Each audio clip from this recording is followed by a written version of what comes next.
like, what do you think adult daycare will be charging? Let's say, like, what are you charging now versus where you see it being, in 2025, cost wise? Over the last 4 to 5 years, we've always been about the like half the cost of home care. So, Okay. like our home care agency, like we in adult daycare, like our company ActiveAge charges an hourly rate, and our hourly rate right now is 17, where our Okay. home care agency is 34. So like we're always kind of like about half that cost of home care.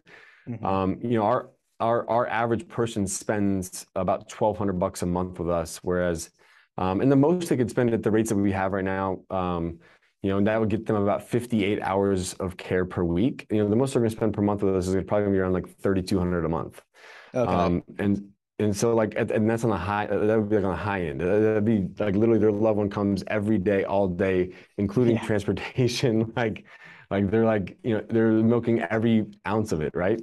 But Yeah. most families just need a break. They just need a break for, you know, to accommodate their work schedule, or to accommodate handling like stuff with their kids, or maybe a spouse just needs to run to the store, just wants to go visit with friends, go play golf on a Friday morning. Like, so, ultimately at the end of the day, like, we're just kind of being this interim solution where, families might go get sticker shock with home care. They might get sticker shock with assisted living, and adult day just becomes an affordable option that they didn't even know existed, but then Mm. ultimately has all these other benefits to it. And so I think, it's one of those things that service has just never had its day. Like for 40 years, it's just been this like alternative solution, but never really had its moment to shine. And I just feel like, unfortunately, due to like the economics of taking care of people, you can't just like I went to a Circle K the other day, and in the Circle Yeah. K, it was crazy. This is the new machine.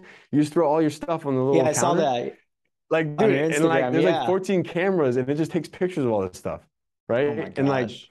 and so I didn't even have to scan anything. I was like, and it just pulled it up on like the little receipt thing. It just tells you, all right. It literally just like recognized whatever I put on the counter. Yeah. And I was like, so my point is like, that's a Circle K. And then we have Publix in Florida, that's our supermarket. And like the one across the street from our home, dude, they literally just put in 14 brand new, cashierless self-checkouts. And Hmm. so they only have two like lanes now with cashiers. So it's just like, those industries, McDonald's, Publix, supermarkets, retail, they can do that. They have the ability to do that. But Mrs. Smith, if she's got to use the restroom and she's got to transfer from her wheelchair to a toilet, or she needs help getting dressed in the morning, we don't have a robot today that I know of that can actually perform all those tasks and help someone that is like, has dementia that is unpredictable. And we just that technology doesn't exist to the point that we can just automate care. Hey guys, thank you so much for making it this far. If you'd like to watch last week's episode, click here. If you'd like to watch more exciting content on senior care, click here. If you'd like to learn how to open up your own adult daycare, assisted living, or home care agency, click here, chrischana.com. This is for all those senior care entrepreneurs out there. And let's get back to work.